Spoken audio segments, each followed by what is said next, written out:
kwanza watakuwa muumini wa kanisa lakini haujaokoka, yaani hautachukuliwa sara ya toba uokoka. Sasa wewe ni mshirika kwa hilo kanisa lakini bado utakuwa mfuasi wa Yesu tu. Na nalo utanya kugendera kikopi raga kiro Yesu karola. Na ndio basi kwa mkoa na Mungu. Hiyo tani kwa kikopi.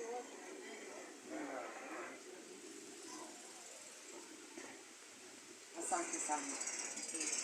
Kwa majina yangu naitwa Pastor Sara Mgonja Nyakundi.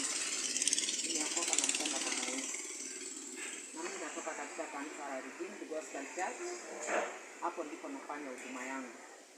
Vile mmesikia mwingine amesema Kristo, mwingine amesema Redeemed, mwingine amesema so tuko na dini mbalimbali lakini tumekuja pamoja kwa neno la Mungu. Despite ya dini nani ambapo tunashiriki, lakini hivi tu tunahubiri moja ni Yesu Kristo ambaye aliyekufa msalabani kwa ajili ya dhambi zetu. Maana hapo mwanzo Mungu alimuumba mwanadamu akiwa msafi, akiwa amekamilika, lakini mwanadamu akataka kumfanana na Mungu.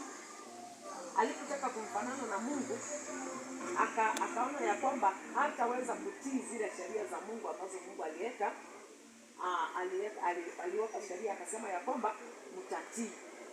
Na kama mtatii hizi sheria, basi tutaweza kuwa salama.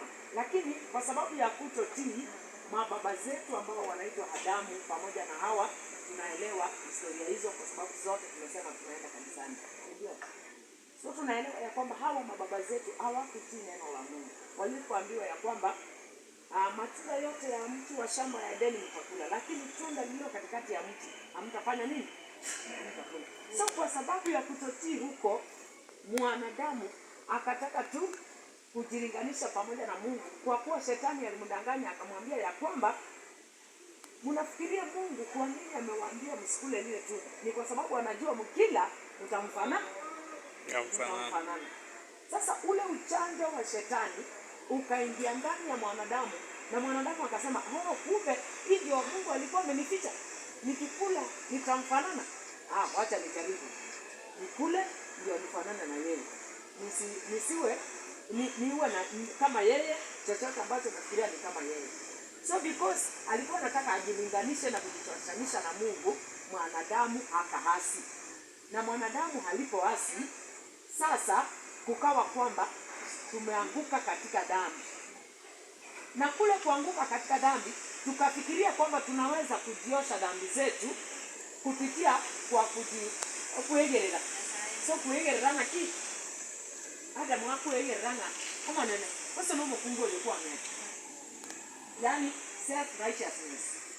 Sina mapungo yako angete njene mbu yande pi njeno montoro bija njeko ganande kanisa njengo sabande mbu yande pi kimbu atiri be nande tindi go itamu so naona kama ni bawe naona oh emergency ni sawa.